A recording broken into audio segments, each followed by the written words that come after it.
George W. Bush is a direct descendant of Godfrey de Bouillon. The Bouillons were servants of Pope Gregory VII and led the European noblemen into the crusade in order to recapture Jerusalem from the Islamic faith. He became the first king of Jerusalem and Duke of Lower Lorraine, which was known as a major region for the bloodline linked to the Illuminati. Bush is closely related to every European monarch. He is the 13th cousin of Queen Elizabeth and Prince Charles. He also has kinship with every member of the British royal family, the House of Windsor. The House of Windsor is known for abandoning their German names after World War I due to criticism of the people. A lesser-known fact about the House of Windsor, however, is the heavy funding contribution to bring Adolf Hitler to power in the rise of World War II. The swastika is actually a symbol of the sun, referencing to the sun order of the occult. The word Nazi actually translates to Anunnaki, which is one of the 8th children of the mother goddess Ninharsag. And even the word holocaust is actually Yiddish for burn sacrifice offering. Heinrich Himmler was the commander of the SS and one of the most powerful men in Nazi Germany. Himmler was a Seventh-ray occultist and was very influenced by the book Astara by George Looms, who was an Austrian mystic. This occult book mapped out the plan for a cleansing of ethnicities and bringing about one race, and to revive the ancient tradition of the Knights Templar of the Middle Ages. The Knights Templar were a group largely killed off by the French monarchy. The remaining Templar created many Masonic orders and secret societies throughout Europe, from which the Illuminati is believed to have originated. It's important to note as well that the Bush family's ancestor, Godfrey de Bouillon, was a Holy Templar himself.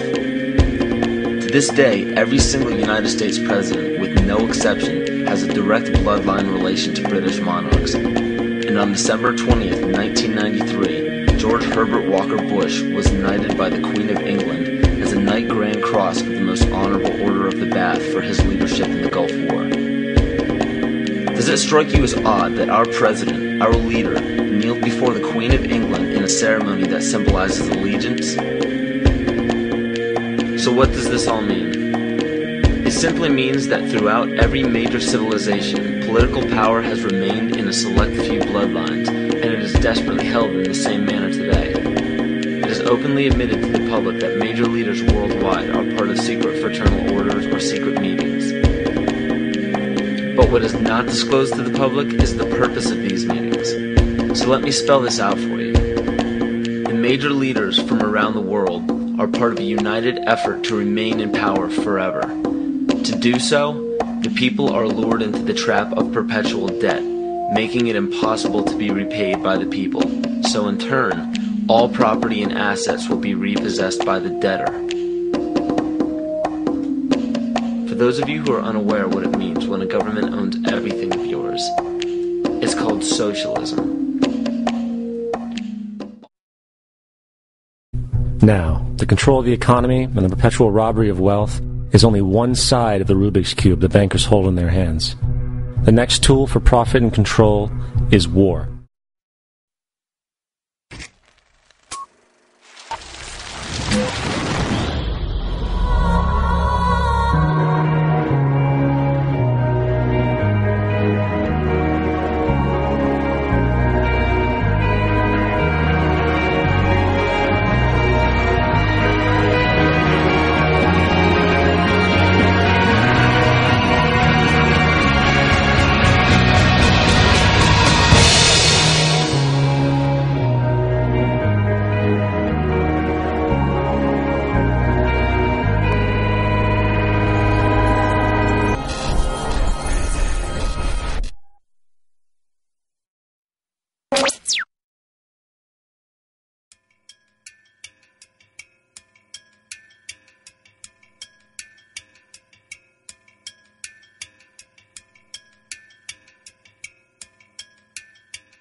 Major industrialists and the military, unable to reach a compromise with the Tsar, gravitated to the idea of a conspiracy.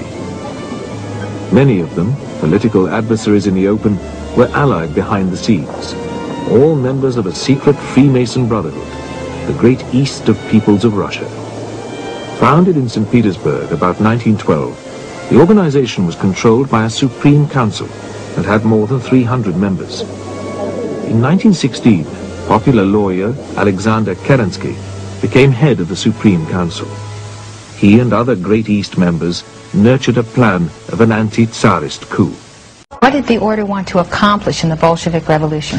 You create opposing forces which you place in conflict. Out of conflict, you've got profit, you've got political power, and you can direct history. And if you look at the writings, for example, of the Trilateral Commission, they talk openly in the Trilateral Commission about managing conflicts, not solving conflicts, but managing conflicts. Conflict management, that's the cry. So they got the profit, the power, and the management. Where do they want to steer history through the Bolshevik Revolution? They wanted to set up, and they did, two opposing forces. Out of that came World War II. There were logical steps in the process. They used the same bank, Guaranteed Trust Company, as the conduit for the financing of Hitler, and also as a conduit for financing, and also the early days of the Russian Revolution. In fact, in Russia, Soviet Russia in 1923, a vice president of Guaranteed Trust Company was the foreign director of the Ruscom Bank, which was the first Soviet overseas bank that was set up. They were that close in those days.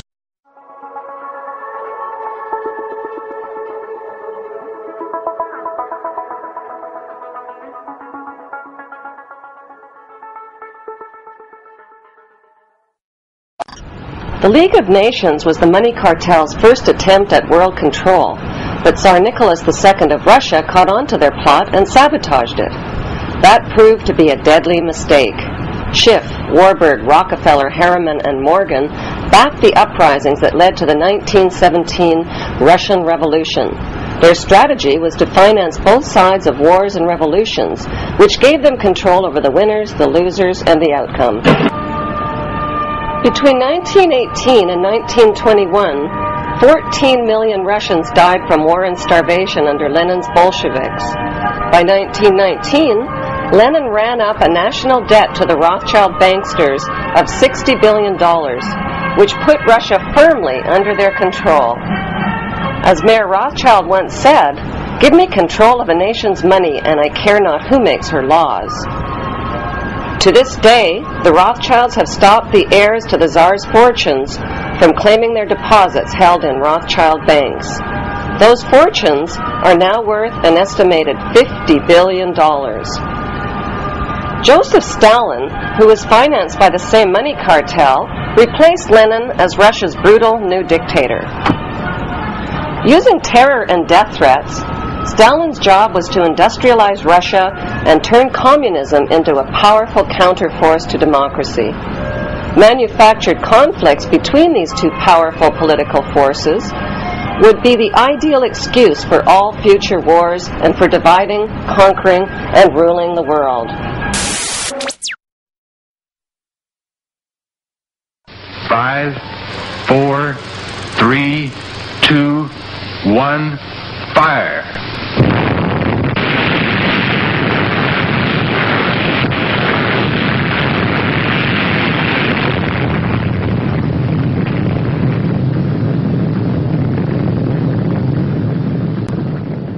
The liberation of the first concentration camps had shocked the world, and the world was demanding retribution.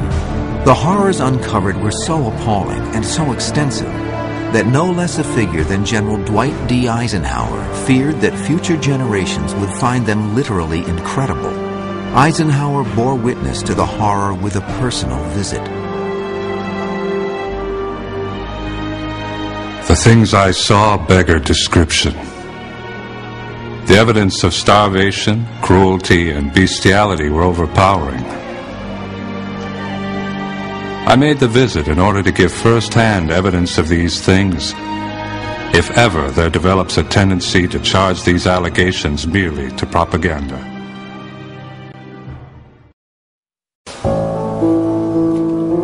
So what is a Nazi? I mean, what does the term mean? You hear a lot of people saying this person's a Nazi and that person's a Nazi, but what does the term Nazi actually mean? Well, the term Nazi was actually generated by Winston Churchill in the British Parliament during the 30s in an attempt to try and bring attention to Adolf Hitler as a growing threat in Europe. What he did was take the two letters of Nationale and the two letters from Socialist, put them together to produce the term Nazi. Hence, NA from Nationale and ZI from Socialist, National Socialist, Nazi. And this is how the term was originally generated, which may lead you to ask, what did the Nazis call themselves, and did the Nazis call themselves Nazis? In fact, it's very offensive to call a Nazi, and they prefer to be called National Socialists. Thank you very much. That's because that's what they are. They are National Socialists. They are the extreme right of nationalism and the extreme left of socialism, and where it meets on the political pie chart. So what is National Socialism? National Socialism grew out of the socialism of the 1800s and the early 1900s in political philosophy and political economy. There were other branches which grew out of it, such as corporate fascism and other forms of socialism. So who were the Nazis, and who did they fight? The Nazis spent most of their time street fighting in the 1920s of Weimar Republic Germany with the Social Democrats and the Socialists. Some people might say, well, where do the Communists come into this? Well, this is what the Nazis actually called the Socialists, because there's no such thing as a communist. This may seem confusing initially, but bear with us. The Communists are merely what we used to call the Socialists. The Socialists never referred to themselves as Communists. That's as a result of a whole lot of bad John Wayne films you've seen and Rambo. Socialists refer to themselves as Socialists. What's an example of this as definite proof? Well, for evidence of this, we only have to look to what was the name of Russia from 1917 to 1991. It wasn't just called Russia, and neither was it called the Communists, no matter how much we would like to say so and how much our propaganda tried to convince us of it. They were called the USSR, and this stands for the Union of Soviet Socialist Republics. Notice they did not call themselves the USCR, they called themselves the USSR. They were not the Union of Soviet Communist Republics, they were the Union of Soviet Socialist Republics. That's because, under Marxism, you cannot reach communism without passing first through a transitory stage of socialism. When the state withers, true communism is reached. Since no socialist state has ever reached communism by having their state wither, thus they are socialists, and will admit themselves to be this and never declare themselves to be communists. It's also a very useful ploy to use against your own socialist citizens when they ask for more nylons and washing machines. You just say, we have not reached a communist situation yet, we are still a socialist state, the state has not withered, we can't share our washing machine with you. So far we've found out that Nazis are not Nazis and communists are not communists. And we now know that the Nazis were in fact fighting the communists who were in fact socialists. Now, a pretty good reason why the National Socialists didn't call the socialists socialists is because they didn't want to show their political kindred roots with them. And thus they called them communists, or more typically, Bolshevists. And they even more like to call them Judeo-Bolshevists. This stood in line with Urbanistic Aryan race theories, which were predominant within occultish Third Reich ideologies. Well, so far we've proved that Nazis are National Socialists, that Communists are Socialists, and there's no such thing as Communists. Let's see what else we can prove. With the defeat and the proclamation of a republic, revolution broke out across Germany. In Bavaria, a revolutionary government was set up. The socialist president Kurt Eisner was shot on the street in February 1919. The people turned out to say farewell.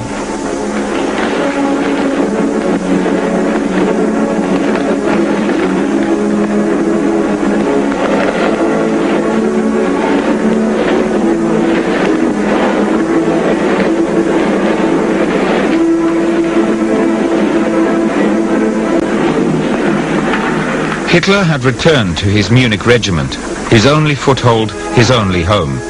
He was threatened with demobilization and a return to the hostel. A fellow soldier later remembered that Hitler seemed like a stray dog searching for a new master.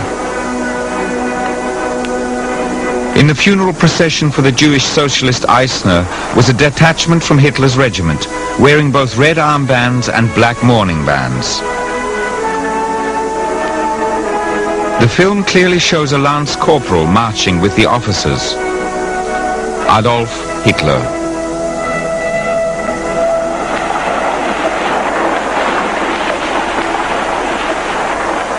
Contrary to his own legend about himself, he is wearing the red cloth of the Soviets and sympathizes with the German Socialist Party, a hanger-on with no political home. World War II. On December 7, 1941, Japan attacked the American fleet at Pearl Harbor, triggering our entry into that war. President Franklin D. Roosevelt declared the attack was a day that will live in infamy. A day of infamy indeed, but not because of the alleged surprise attack on Pearl Harbor.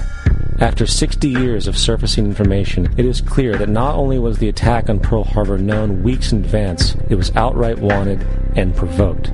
Roosevelt, whose family had been New York bankers since the 18th century, whose uncle Frederick was on the original Federal Reserve Board, was very sympathetic to the interests of the international bankers, and the interest was to enter the war, as we've seen, nothing is more profitable for international bankers than war. In a journal entry by Roosevelt's Secretary of War Henry Stimson, dated November 25, 1941, he documented a conversation he had with Roosevelt. The question was, how should we maneuver them into firing the first shot? It was desirable to make sure the Japanese be the ones to do this, so that there should remain no doubt as to who were the aggressors.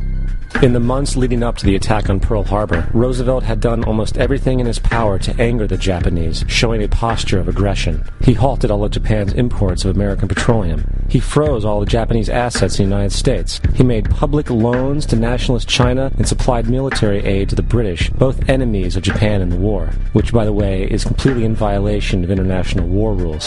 And on December 4th, 3 days before the attack, Australian intelligence told Roosevelt about a Japanese task force moving towards Pearl Harbor. Roosevelt ignored it. So, as hoped and allowed, on December 7, 1941, Japan attacked Pearl Harbor, killing 2,400 soldiers. Before Pearl Harbor, 83% of the American public wanted nothing to do with the war. After Pearl Harbor, 1 million men volunteered for the war.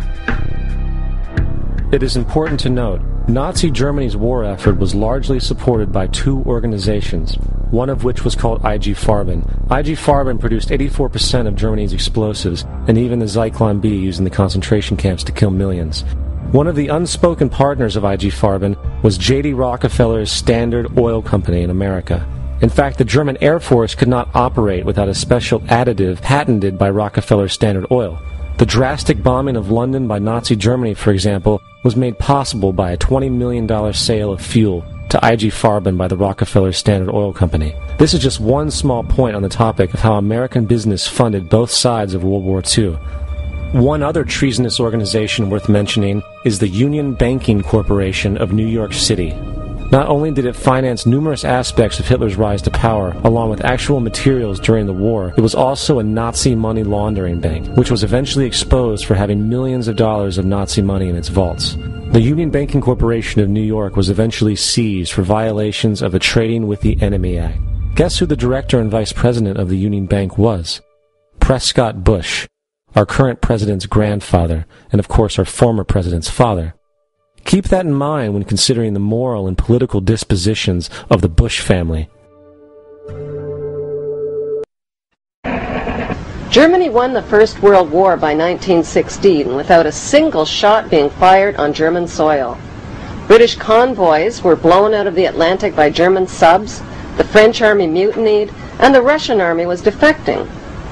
With British Prime Minister Lloyd George up against a wall, Lionel Rothschild and the Jewish Zionists offered the British a deal they couldn't refuse. "We'll bring the United States into the war as your ally and win the war for you," they said, "if you'll promise us Palestine." In April of 1917, President Wilson got the green light and declared war on Germany. Because of overwhelming opposition to the war, Wilson invoked the draft and passed the Espionage Act, forcing Americans to fight or be thrown in jail. Billions of U.S. taxpayers' money was delivered to the British war machine, money that was never repaid. In return, the British government wrote the famous Balfour Declaration and addressed it to none other than Lord Lionel Rothschild. The declaration promised Palestine and Israel to the Rothschild Zionists. In 1817, Lord Allenby conquered the Holy Land, and the Jews were promised a national home in Palestine by the Earl of Balfour, a policy endorsed by Woodrow Wilson and by the League of Nations, which made Palestine a British mandate.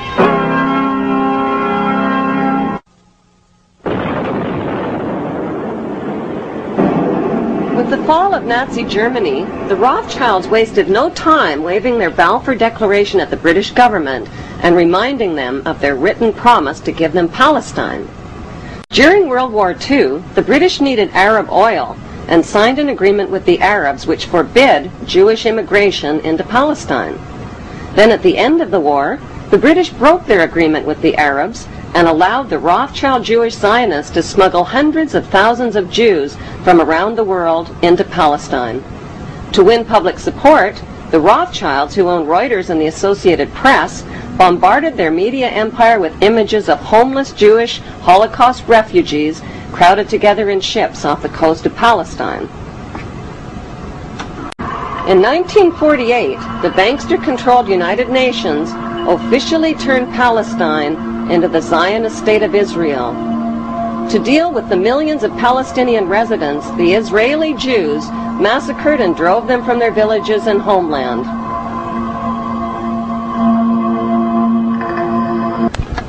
The Jews herded the Palestinians into two separated regions called the West Bank and the Gaza Strip. The Rothschilds soon began financing Jewish Holocaust refugees to build illegal Jewish settlements on Palestinian land. These illegal Jewish settlements set the stage for Israel's Prime Minister Ariel Sharon's reign of terror against Palestinians who dared to defend what was left of their stolen homeland. Israel also secretly developed over 100 nuclear weapons of mass destruction capable of vaporizing the entire Middle East. Defenseless against Israel's U.S.-backed military and media campaign, the Palestinian Muslims fought back with sticks and stones and suicide as their only means of defense against the wholesale theft of their ancient homeland. Command and control of the energy of the people. And this is because money is nothing more than stored energy or the production of the people, like you pointed out. Now, do you see the next step as them chipping the population so they'll have control of the energy in real time? That's question number one. And then where does is the Bank of Switzerland the hub? And where does the Vatican fit in? Because I'm sure the Vatican is. That's a good question, Ann. I'm gonna. Can I hang on because it's a poor reception today? You can hang on to listen. Put her on hold, Matt, so that you can hear the response to the question. She asked a lot of good questions. I thought the best one is, and we determined that the Bank in Switzerland, the Bank of International Settlements, is the hub for all central banks. It is the central bank of the central banks. What connection might all this have to the Vatican? Well, the Vatican is a principal financial power because in 1824, the House of Rothschild was appointed the sole fiscal agent of the entire Vatican Empire. And that's been going on since 1824. And since 1824, the House of Rothschild has pretty well run the Vatican. So the globalists or the Rothschild family run the Vatican, or the Vatican is really employing them as agents? Well, they have to work with the Rothschilds to stay alive because the Rothschilds control all their money. Do you believe that these bankers, these international bankers, and these old money globalists, in effect, have neutralized the Vatican? Well, that principally is if they neutralize it. You see, some of these old families that go back to the Roman Empire have some of the biggest mansions in Venice and Italy and Rome and so forth, and therefore. These people have survived, and they're surviving by using their same old techniques of staying close to power, using money as power, and they go sailing right on. I want to remind people of a quote made at a Bilderberg conference in 1991 by David Rockefeller, or Rockenfelder, his true name. He's a humanist, CFR kingpin, founder of the Trilateral Commission. He's a New World Order godfather. And he said this: "We are grateful to the Washington Post, the New York Times, Time magazines, and other great publications whose directors have attended our meetings and respected their promises of discretion for almost 40 years. It would have been impossible for us to develop our plan for the world if we had been subjected to the lights of publicity during these years. But the world is now more sophisticated and prepared to march toward world government. The supernatural sovereignty of an intellectual elite and world bankers is surely preferable to the national autodetermination practiced in past centuries. These people think that they're doing something good for us." This that I'm about to read is a letter to the Palladian Council, written July 14, 1889, from Albert Pike. He, like Weishaupt, was the head of the Luciferian conspiracy in his day. Pawns in the Game by Guy Carr. And here is the letter. "That which we say to the crowd is we worship God, but it is a God that one worships without superstition. The religion should be, by all us initiates of the high degree, maintained in the purity of the Luciferian doctrine." Yes, Lucifer is God. And unfortunately, Adonai, the name they give the Christians, is God also, for the Absolute can exist only as two gods. So they're saying that Jesus, or God, is both good and evil. And the good part of it, they're saying, is Lucifer, and the evil is Jesus Christ. Thus, the doctrine of Satanism is a heresy. They don't believe in Satan. They believe that Jesus is evil, not Satan. And the true and pure philosophical religion is the belief in Lucifer, the equal of Christ, or Adonai. But Lucifer, God of light and God of good, is struggling for humanity against Adonai, the God of darkness and evil. Albert Pike. Isn't that amazing what these people believe? They're worshippers of Lucifer. And friends, this is their plan. "We shall unleash the nihilists and the atheists," or the Nazis, he says here. Those who are working in favor of the Christian world, the atheists who are working against it. "And we shall provoke a formidable social cataclysm, which in all its horror will show clearly to the nations the effect of absolute atheism, the origin of savagery, and the most bloody turmoil. Then everywhere the citizens obliged to defend themselves against the world minority of revolutionaries will exterminate those destroyers of civilization, and the multitude, disillusioned with Christianity, anxious for an ideal, but without knowing where to render its adoration, will receive the true light through the universal manifestation of the pure doctrine of Lucifer, finally out in public view, a manifestation which will result from the general reactionary movement which will follow the destruction of Christianity and atheism, both conquered and exterminated at the same time."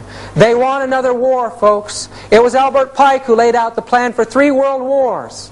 1, to open up Palestine. 2, to form a state in Palestine between the 2nd and 3rd, to raise the Arab world and the world of Israel. And once they were armed and ready, and the world was siding on one side or another, they would form an international war.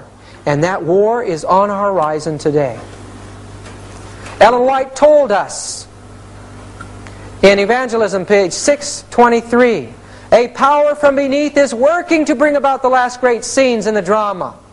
Satan coming as Christ and working with all deceivableness of unrighteousness in those who are binding themselves together in secret societies.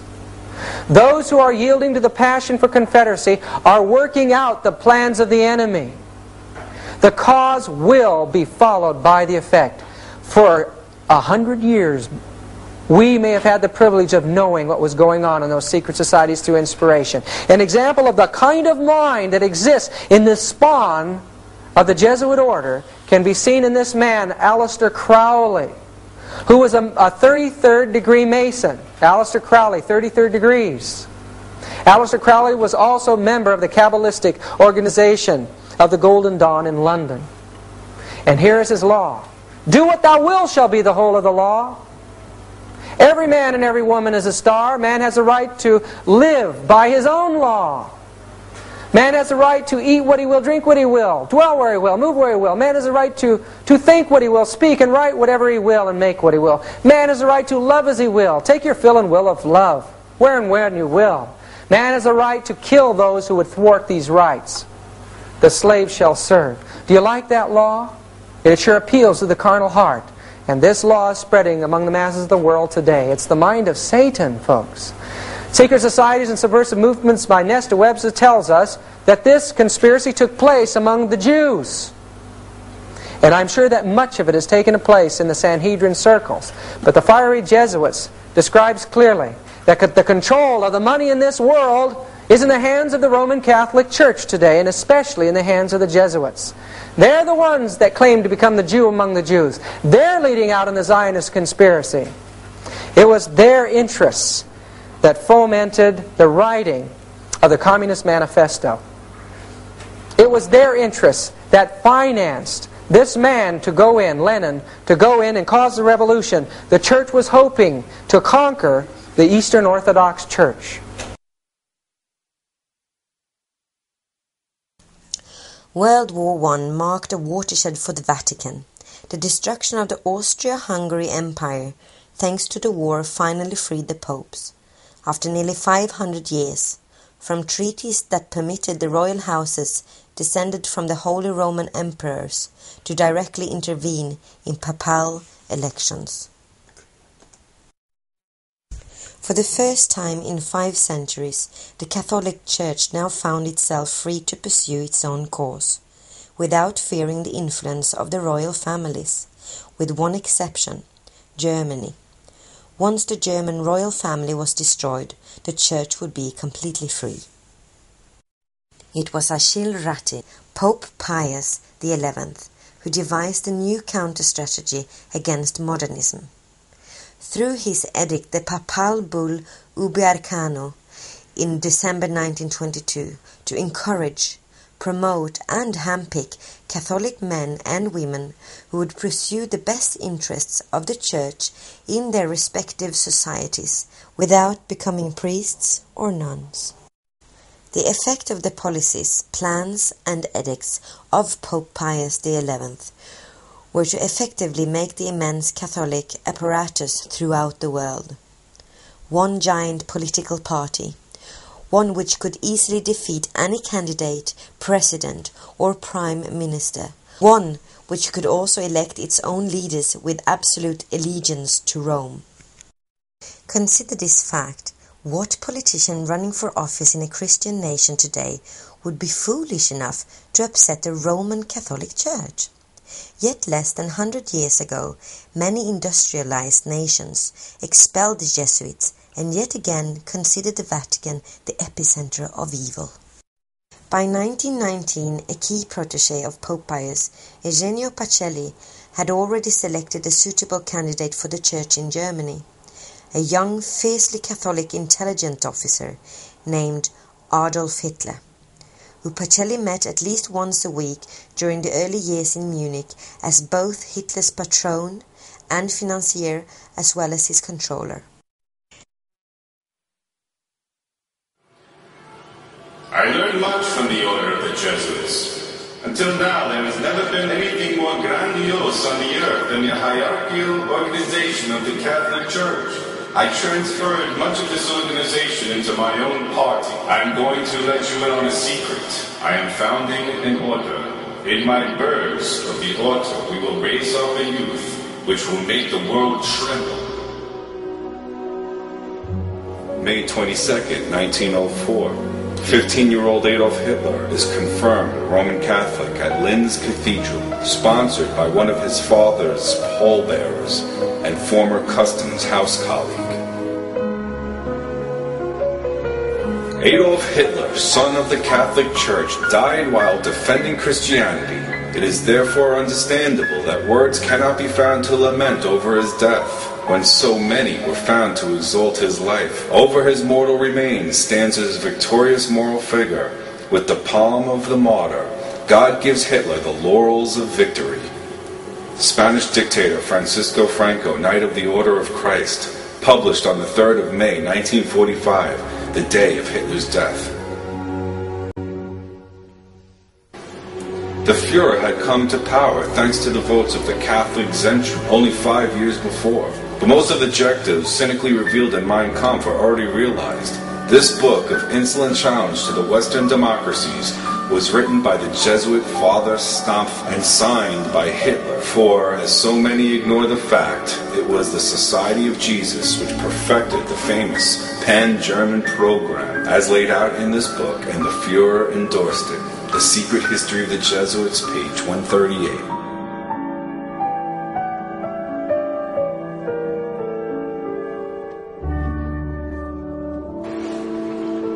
On 30 January 1933, Adolf Hitler was appointed Chancellor.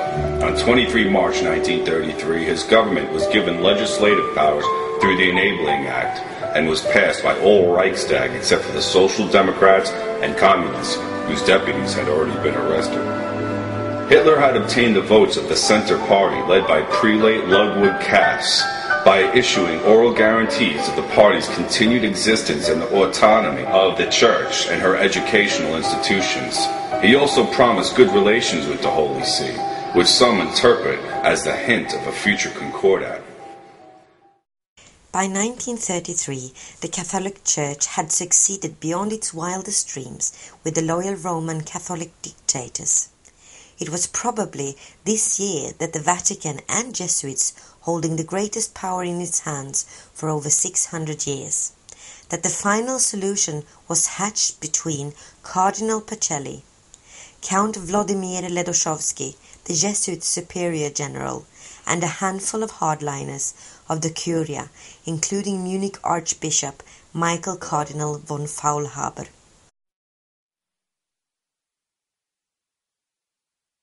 Signing the Concordat is Cardinal Pacelli, later to become Pope Pius XII. By 1933, he was the Vatican Secretary of State. Far left is Prelate Ludwig Cass, leader of the Center Party. Seated second from his left is Franz von Papen, who was a German nobleman, Catholic politician, general staff officer and diplomat, who served as Chancellor of Germany in 1932. Standing at the far right can be seen the little-known Vatican prelate, Montini, later to become Pope Paul VI. At a time when the heads of the major nations in the world faced a new Germany with cool reserve and considerable suspicion, the Catholic Church, the greatest moral power on earth, through the Concordat expressed its confidence in the new German government. There was religious freedom for Catholics during Nazi Germany per the terms of the Concordat between the Holy See and the German Reich.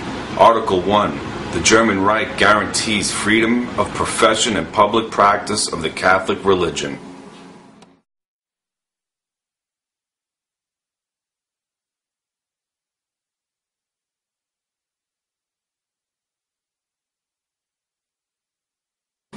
Another well-informed person, the mainspring of the pact between the Holy See and Berlin and the Pope's secret chamberlain, Franz von Papen, was even more explicit.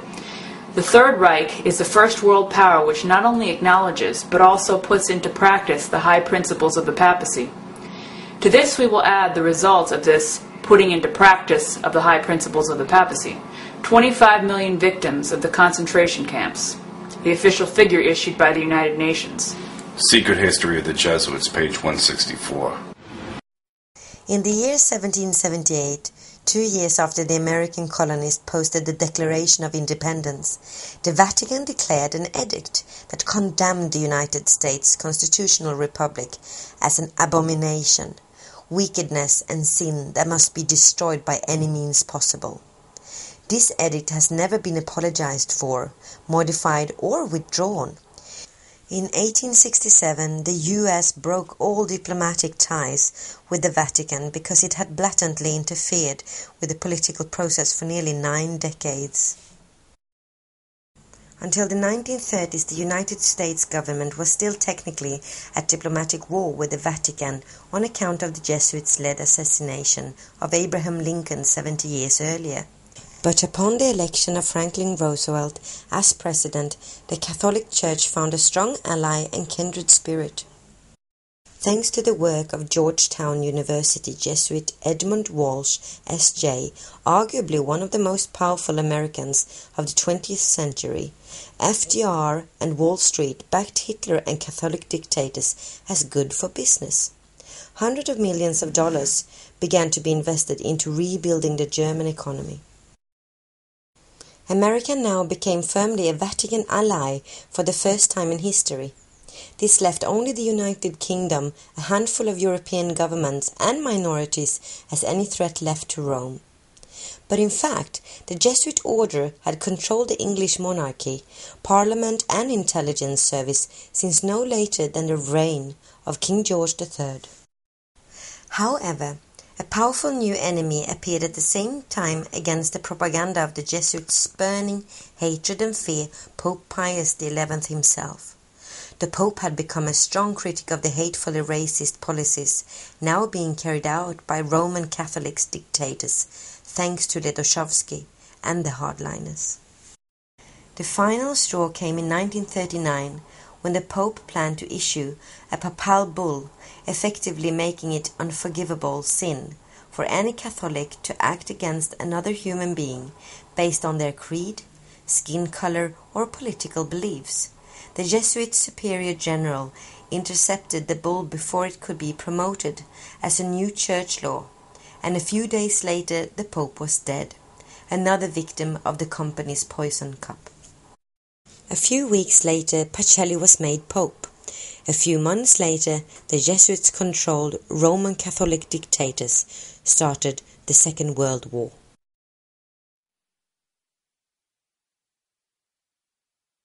In time, this man, Pius XI, brought to power Mussolini in a desire to regain some political power. In time, in 1929, the Lateran Treaty was signed, and the church was given money and some land. But more than that, prestige again among the nations, and Mussolini was raised to power in Italy. In this book, The Destruction of Freemasonry Through a Revelation of Her Secrets, by General Erich Ludendorff, he brings irrefutable evidence, the evidence of court records before us in that book, that in Germany, in the secret societies, the Andrean Mason lodges there, they were planning on using the German people as a takeoff point for a war. What was the purpose behind that war? We discover it clearly. This is the Nuncio Pacelli from the Vatican to Bavaria.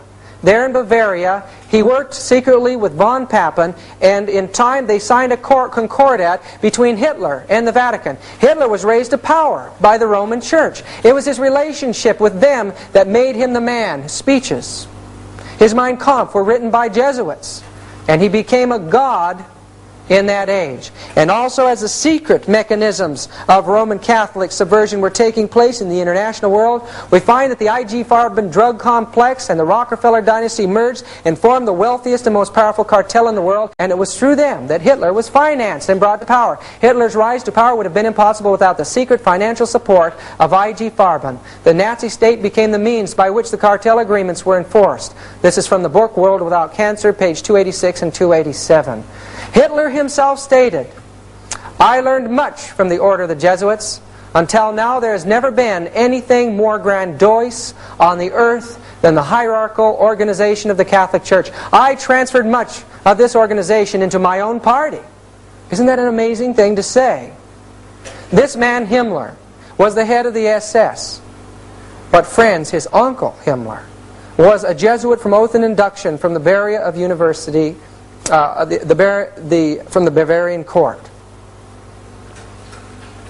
The SS troops were a Jesuit-controlled society, and they became the police of the Nazi state.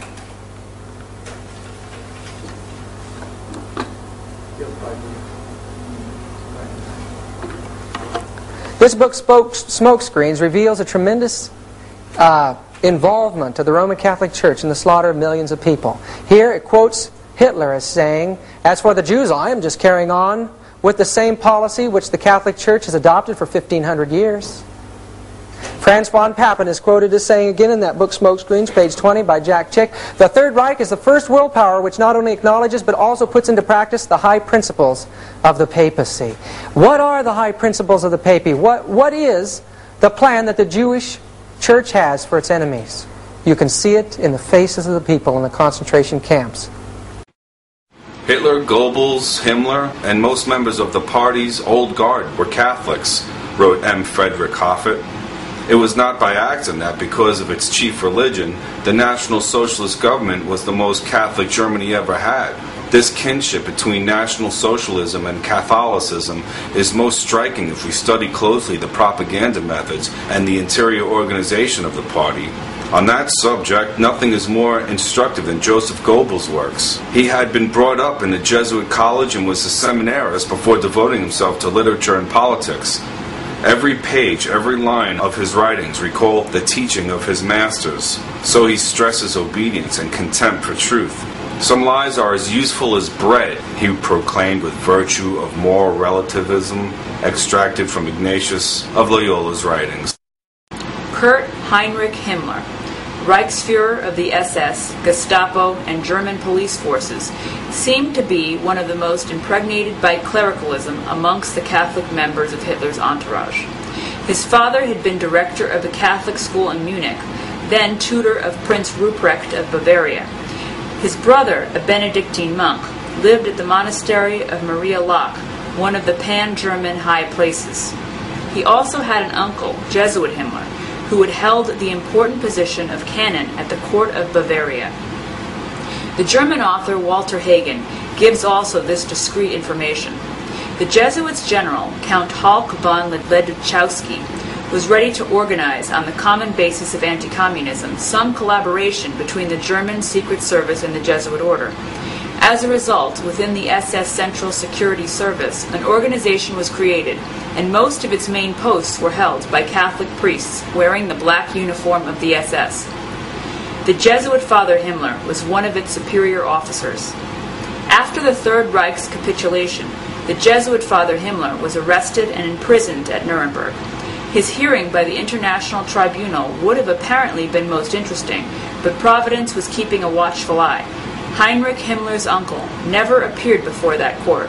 One morning he was found dead in his cell, and the public never learned the cause of his death. Another highly placed Nazi, Walter Schellenberg, former chief of the German counter-espionage, completed this confidence from the Führer after the war. The SS organization had been constituted by Himmler according to the principles of the Jesuits' order. Their regulations and the spiritual exercises prescribed by Ignatius of Loyola were the model Himmler tried to copy exactly. The Reichsfuhrer SS, Himmler's title as Supreme Chief of the SS, was to be the equivalent of the Jesuits' general, and the whole structure of the direction was a close imitation of the Catholic Church's hierarchical order. A medieval castle near Paderborn in Westphalia, and called Webelsburg, was restored. It became what could be called an SS monastery.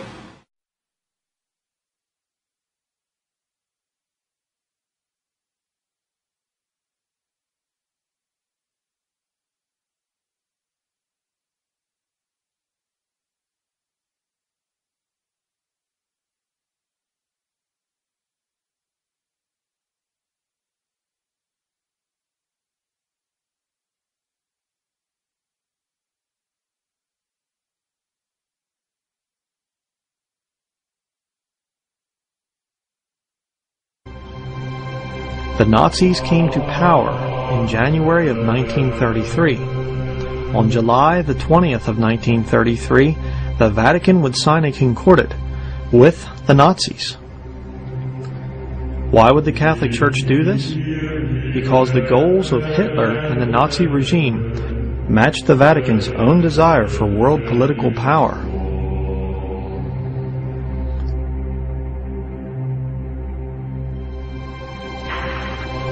Unser Wunsch und Wille, dass dieser Staat und dieses Reich bestehen sollen in den kommenden Jahrtausenden. Wir können glücklich sein zu wissen, dass diese Zukunft restlos uns gehört.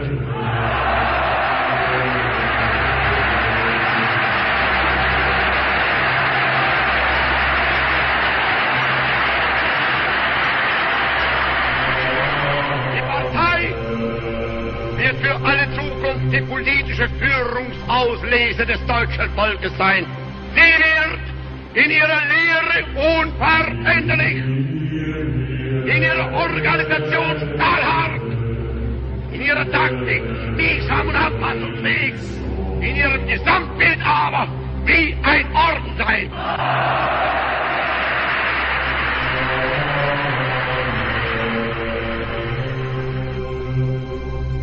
This 1,000-year Reich was also known as the New Order. The Roman Catholic Church, under the direction of Pope Pius XII, eagerly joined with the Nazis in their hope to bring about a new world order.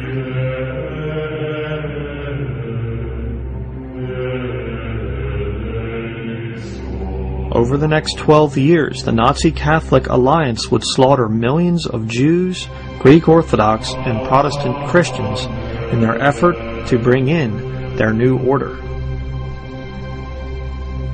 But how could Hitler hide the mass slaughter from the German people's eyes? The Nazi Party made propaganda films to cover up the reality of their death camps. And what movie company was responsible for making some of Hitler's propaganda films?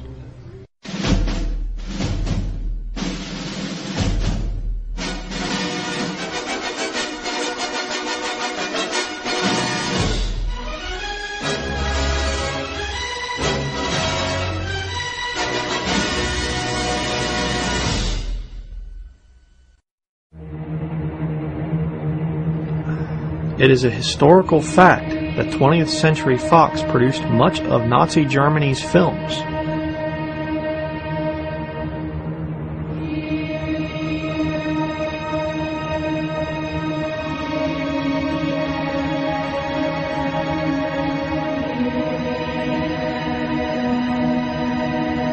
And what did American film companies do to counter Hitler's Nazi propaganda?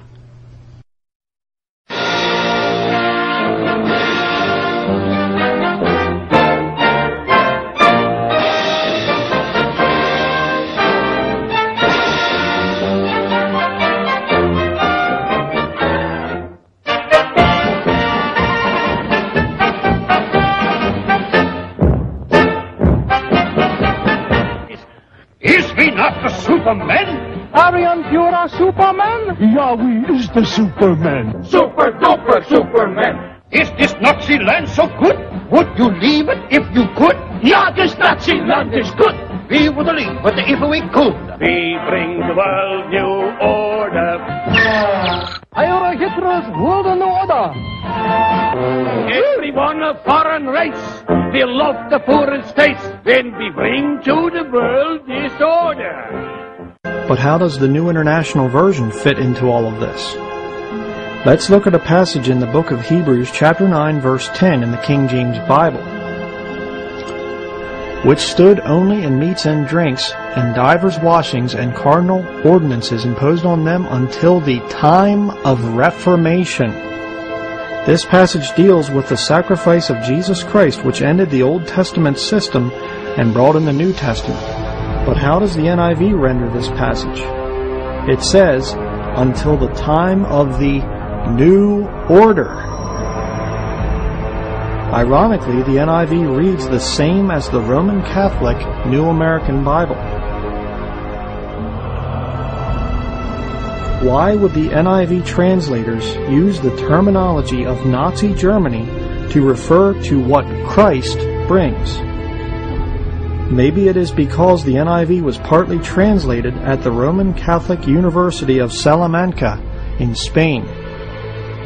The NIV also comes from the Nessel's Greek text, which is made under Vatican supervision.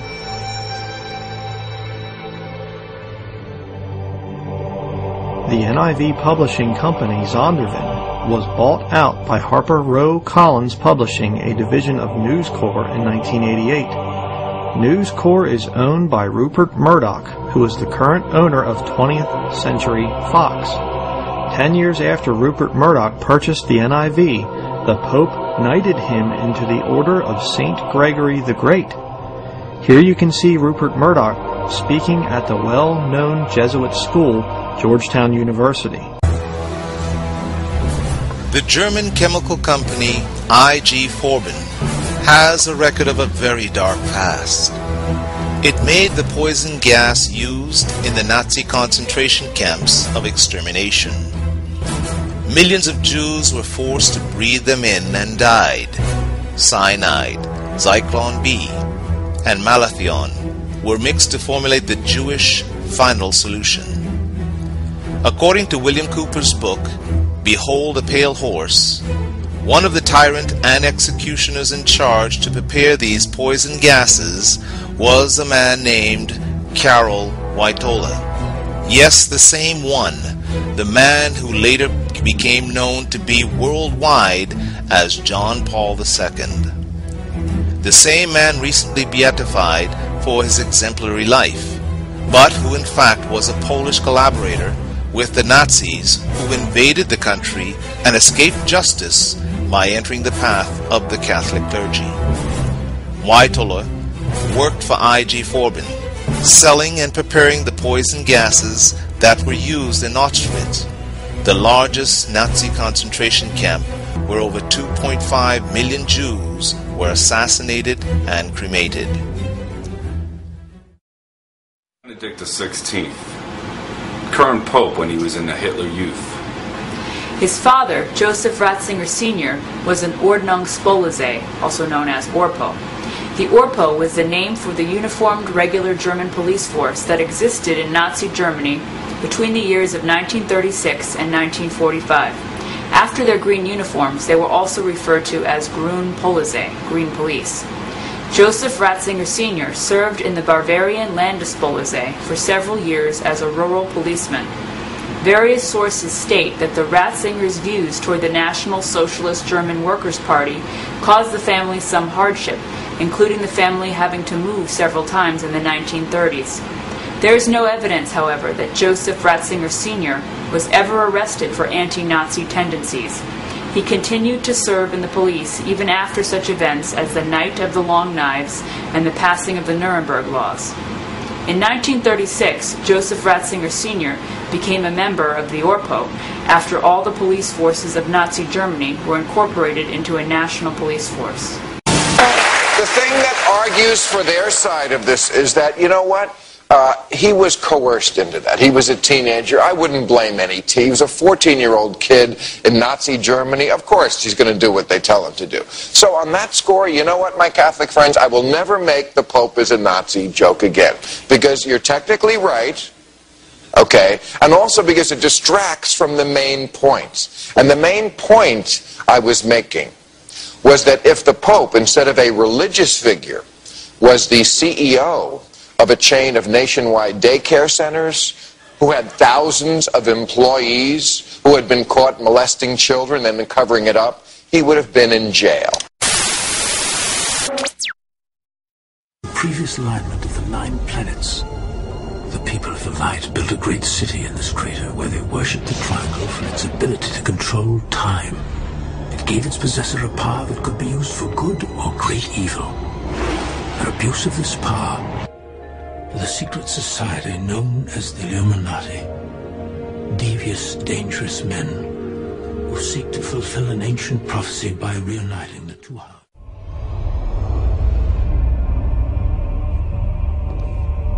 Good evening. You're with the Illuminati. Beg your pardon. There's no such thing. It's just a bedtime story.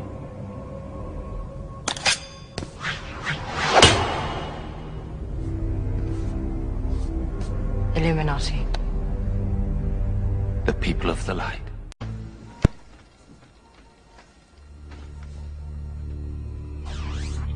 You wanted to know who I am, Zero Cool? Well, let me explain the New World Order.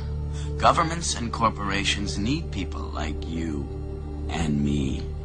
We are samurai, the keyboard cowboys, and all those other people out there who have no idea what's going on are the cattle. Moo. I need your help. You need my help. Let me help you earn your spurs. Thanks to you, the Illuminati had the goods to cut themselves in. They've been organized crime's silent partner ever since. Young man, how long have you been plagued by these fanciful delusions? Not as long as you've had this tattoo.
According to a Nazi document of the Maison Rouge meeting, the men in Strasbourg laid the groundwork for an international effort to help Nazis escape Germany and then give them access to the treasures hidden outside the country.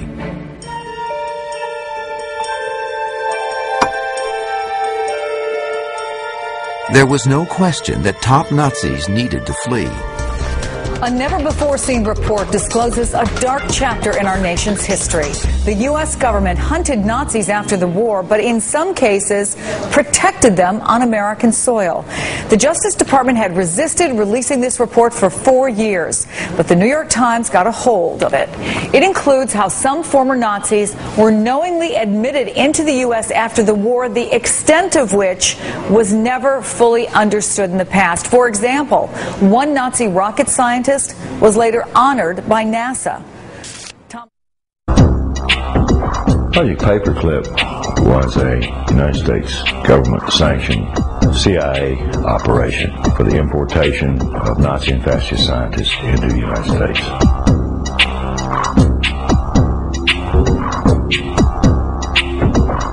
Their statement was simply this: if we don't bring these people into this country and contain them, then our enemies, the Soviet Union, will get them.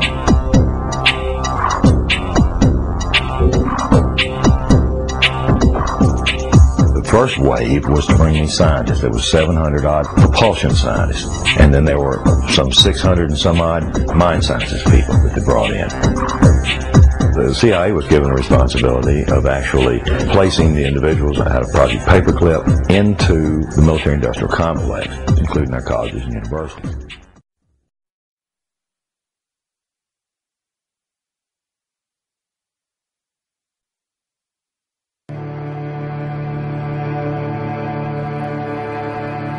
Ce qui a été commencé, c'est les États-Unis d'Europe. Je crois qu'il est très important que chacun de vous se rende bien compte de ce que veut dire pour lui-même et pour ses enfants, dans l'avenir prochain, la création de la communauté du charbon et de l'acier et des États-Unis d'Europe. Les États-Unis d'Europe, c'est l'union fédérale des peuples et des pays européens dans un marché de 160 millions de consommateurs.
Population 300,000, area 1,000 square miles.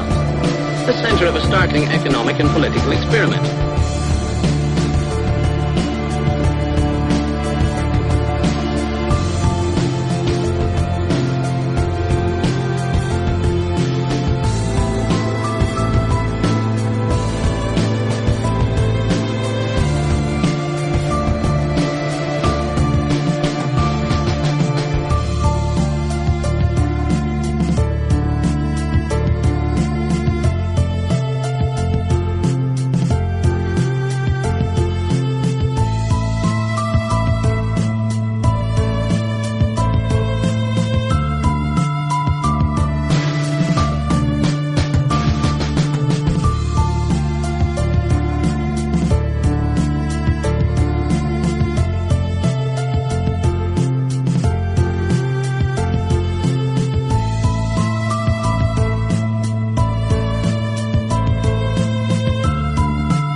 In der Politik gibt es eine Regel. Ja.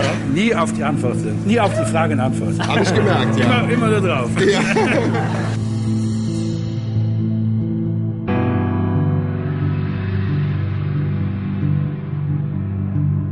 Die eigentliche mächtige Institution in der EU ist die Kommission.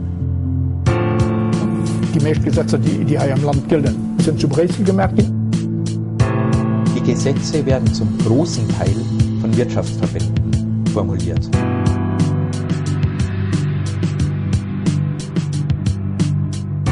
Also ein absolut undemokratisches System.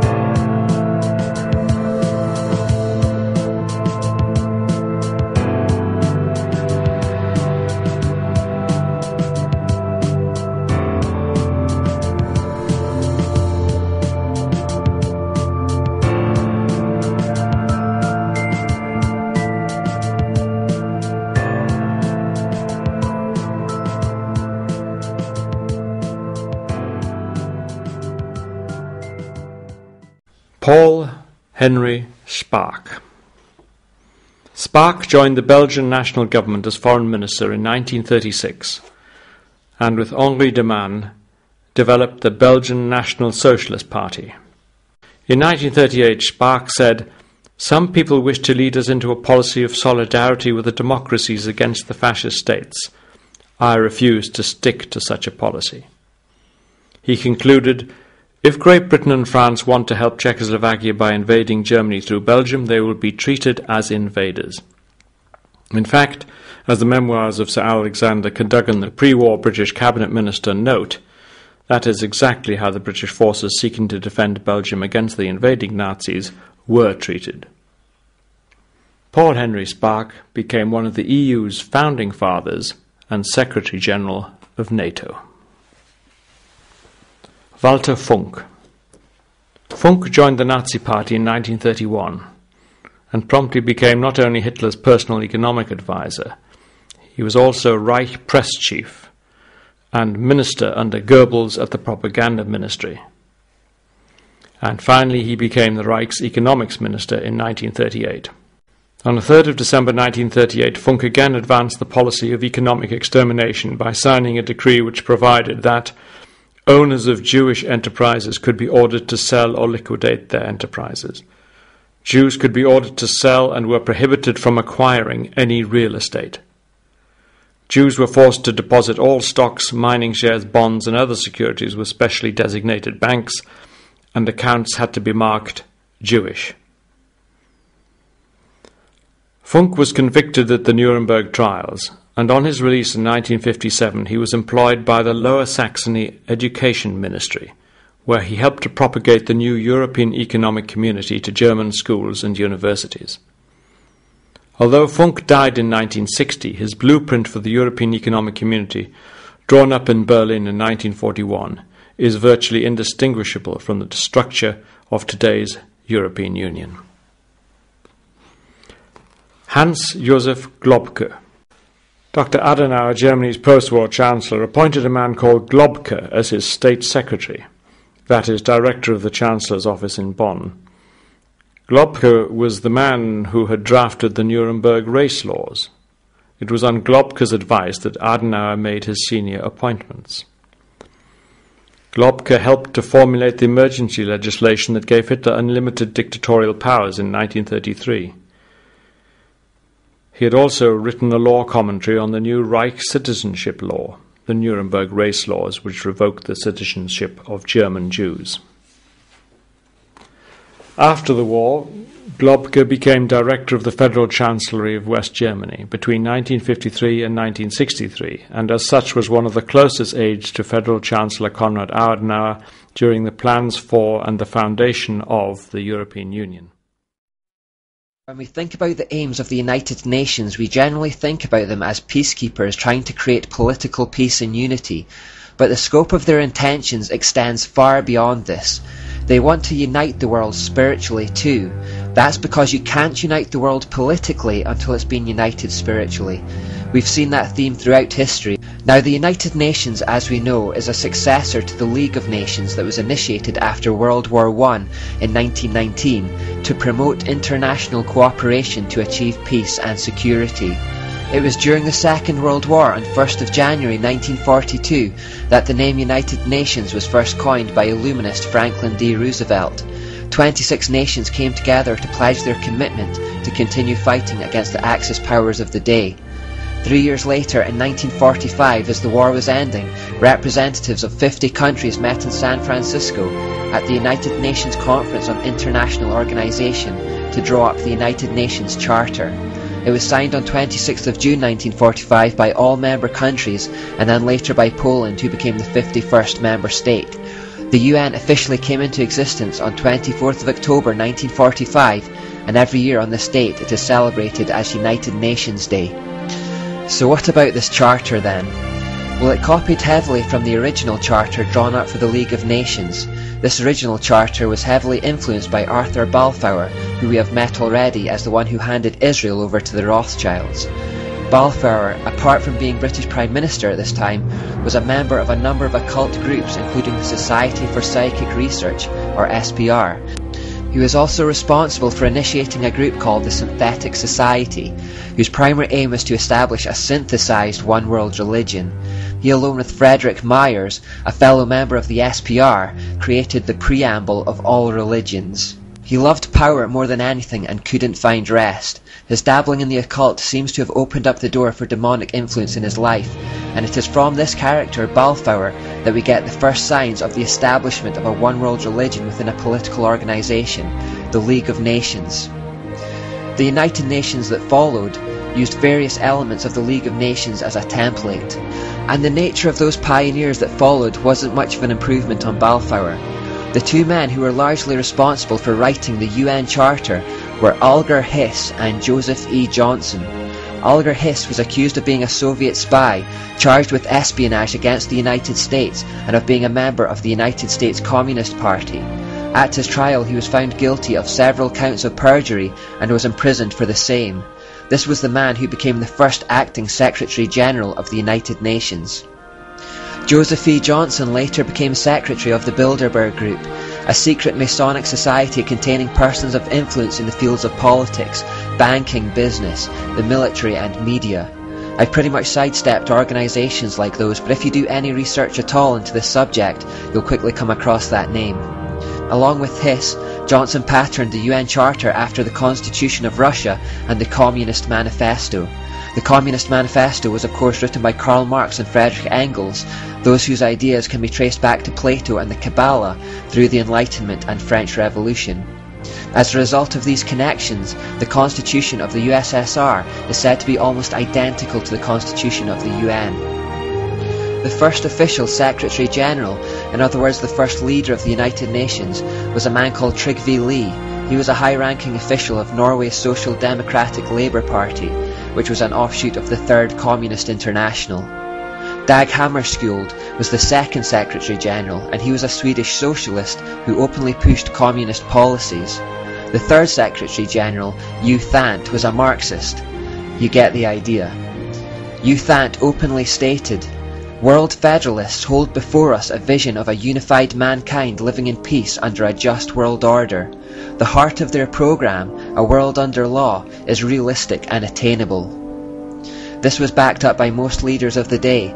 Winston Churchill said, "The creation of an authoritative world order is the ultimate aim to which we must strive." Charles de Gaulle, the French president, said, "Nations must unite in a world government or perish." Well, good morning, Mr Van Rompuy. You've been in office for 1 year, and in that time the whole edifice is beginning to crumble. There's chaos. The money's running out. I should thank you. You should perhaps be the pin-up boy of the Eurosceptic movement. But just look around this chamber this morning. Just look at these faces. Look at the fear. Look at the anger. Poor old Barroso here looks like he's seen a ghost. You know, they're beginning to understand that the game is up. And yet, in their desperation to preserve their dream, they want to remove any remaining traces of democracy from the system. And it's pretty clear that none of you have learned anything.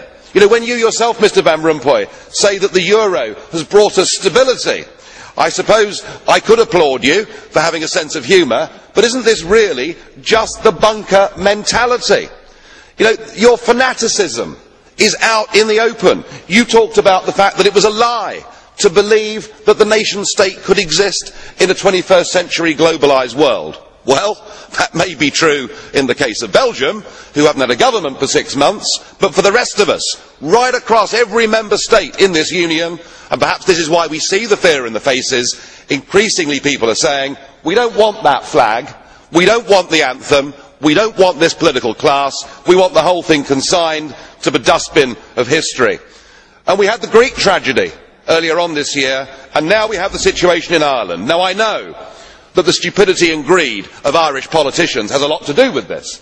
They should never ever have joined the euro. They suffered with low interest rates, a false boom and a massive bust. But look at your response to them. What they're being told, as their government's collapsing, is that it would be inappropriate for them to have a general election. In fact, Commissioner Wren here said they had to agree their budget first before they'd be allowed to have a general election. Just who the hell do you think you people are? You are very, very dangerous people indeed. Your obsession with creating this Euro state means that you're happy to destroy democracy. You appear to be happy for millions and millions of people to be unemployed and to be poor. Untold millions must suffer so that your Euro dream can continue. Well, it won't work, because it's Portugal next. With their debt levels of 325% of GDP, they're the next ones on the list, and after that, I suspect it'll be Spain. And the bailout for Spain would be 7 times the size of Ireland, and at that moment, all of the bailout money has gone. There won't be any more. But it's even more serious than economics, because if you rob people of their identity, if you rob them of their democracy, then all they are left with is nationalism and violence. I can only hope and pray that the Euro project is destroyed by the markets before that really happens. The greatest prison that people live in is the fear of what other people think. What happened to me as a result of all the ridicule I went through is that I stepped out of the fear of what other people thought. And it's only when you do it that you realize what a prison you lived in before. And what it gave me was a personal understanding of how easy it is for a few to control the many.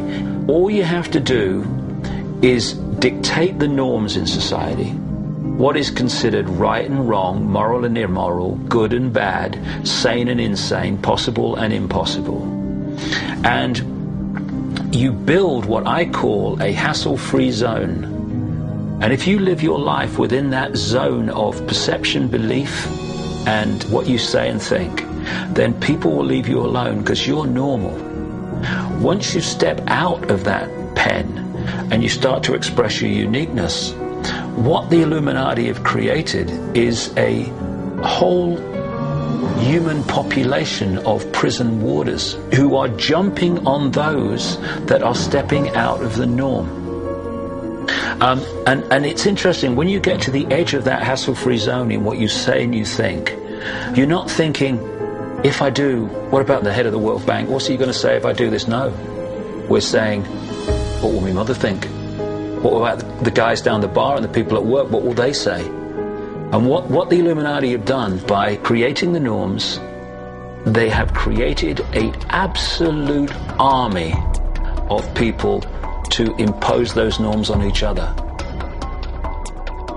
Their grand strategy for global dominance is already being implemented.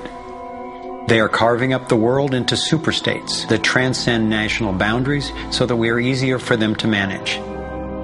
They have already established the European Union and the African Union. Politicians from the United States, Canada, and Mexico, under the title of the Security and Prosperity Partnership, have been working on the northern part of what could arguably be called plans for an American Union. This has been going on for years without citizen or congressional consent. A Pacific Union is already in process. This is the organizational chart for global tyranny, the structure for complete control. Here are two of the most powerful men in Europe talking about moving to a single world government. It is extremely important that we, in this new ownership of global governance, have, particularly on both sides of the Atlantic, the implementation of the same rules in the same fashion. 2009 is also the first year of global governance, with the establishment of the G20 in the middle of the financial crisis. On the international level, the central banking elite have put huge organizations in place to implement their policies, including the World Trade Organization, the World Health Organization, the World Bank, and the International Monetary Fund. John Perkins is a man who knows from decades of his own experience as a so-called economic hitman how the collusion of banks, corporations, and governments has taken over countries around the world. We use many techniques, but probably the most common is that we'll go to a country that has resources that our corporations covet, like oil, and we'll arrange a huge loan to that country from an organization like the World Bank or one of its sisters, but almost all of the money goes to U.S. corporations, not to the country itself. Corporations like Bechtel and Halliburton, General Motors, General Electric, these types of organizations, and they build huge infrastructure projects in that country, power plants, highways, ports, industrial parks, things that serve the very rich and seldom even reach the poor. In fact, the poor suffer because the loans have to be repaid, and they're huge loans, and the repayment of them means that the poor won't get education, health, and other social services, and the country is left holding a huge debt by intention. We go back, we economic hitmen, to this country and say, look, you owe us a lot of money, you can't repay your debts, so give us a pound of flesh. But as soon as one of these anti-American presidents is elected, one of us goes in and says, hey, congratulations, Mr. President. Now that you're president, I just want to tell you that I can make you very, very rich, you and your family. Get several $100 million in this pocket. If you play the game our way. If you decide not to, over in this pocket I've got a gun with a bullet with your name on it in case you decide to keep your campaign promises and throw us out. Sell our oil companies your oil real cheap, or vote with us at the next UN vote, or send troops in support of ours to someplace in the world such as Iraq. And in that way we've managed to build a world empire with very few people actually knowing that we've done this. Like many people, I thought a conspiracy for global domination could not really work because basically people are just not that competent. I thought there's no way they could pull off such a scheme at the necessary level of control and secrecy. One of the false hopes is this is all happening because government is incompetent, and it's a giant mistake, and people really don't know. And of course that's great air cover for the fact that the system really does know where it's going, and it's going where it wants to go, and it's being successful at it. Still, I wondered how could something that is so big and corrupt be kept secret? It's a simple structure, and if it wasn't simple, it wouldn't work. And it can be likened to a compartmentalized pyramid. If you look at any organization today, no matter whether it's a transnational corporation, a university, a government, a secret society, they're all structured as a pyramid. And as the CIA and other intelligence agencies talk about, they have this need-to-know system. Only let people know as much as they need to make their contribution and no more.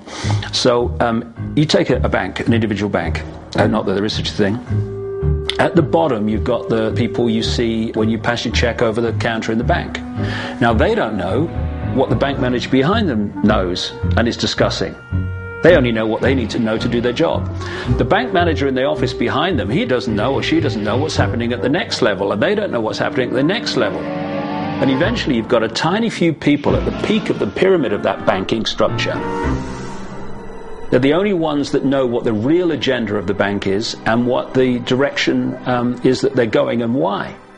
This kind of compartmentalization explains how the Manhattan Project, which developed the atom bomb in World War II, was kept secret despite having 130,000 people working on it.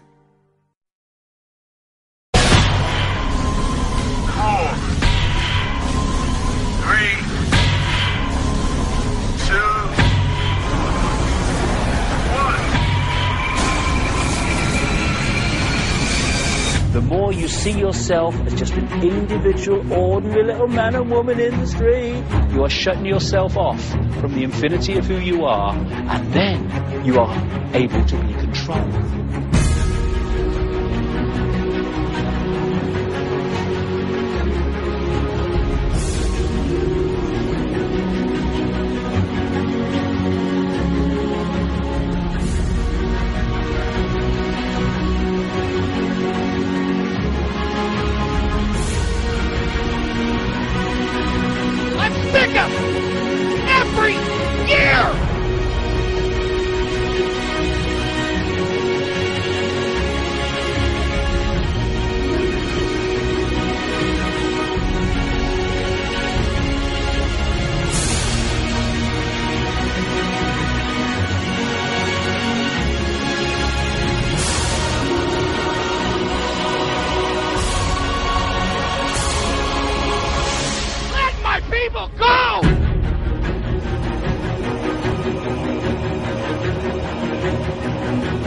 everything we've done has served us to get to the point where we are right now, where we can look back and say, where do we go from here?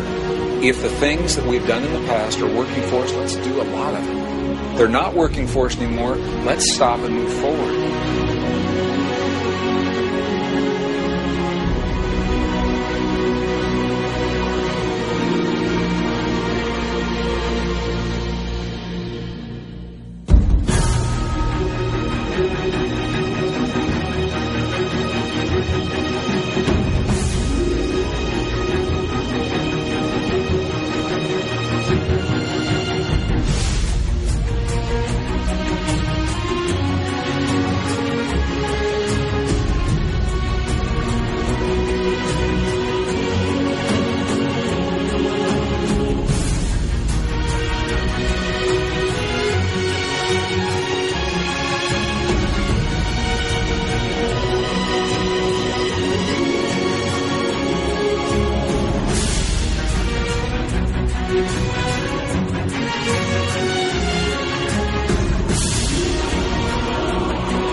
Every day, Mum.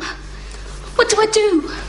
Get up, catch the bus, go to work, come back home, eat chips and go to bed. Is that it? It's what the rest of us do. But I can't. Why? Because you're better than us? No, I didn't mean that.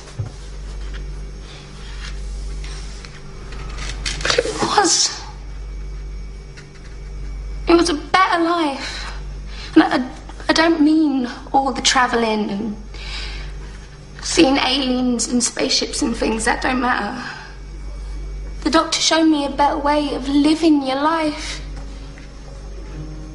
You know he showed you too. That you don't just give up. You don't just let things happen. You make a stand. You say no.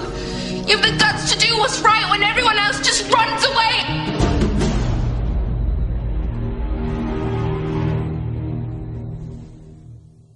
If enough of us just stand up from the patriarchal monopoly game and say, I don't want to play anymore. I unplug from the fear. I'm not going to let this run my life anymore. Then the game ends, doesn't it? Conscience cries out for the goodness in men, cries out for universal brotherhood, for the unity of us all. Even now my voice is reaching millions throughout the world. Millions of despairing men, women and little children.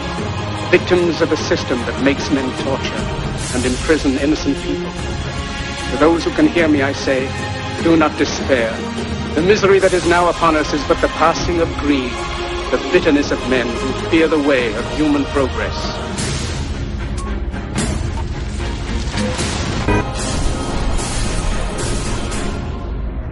Big things have small beginnings.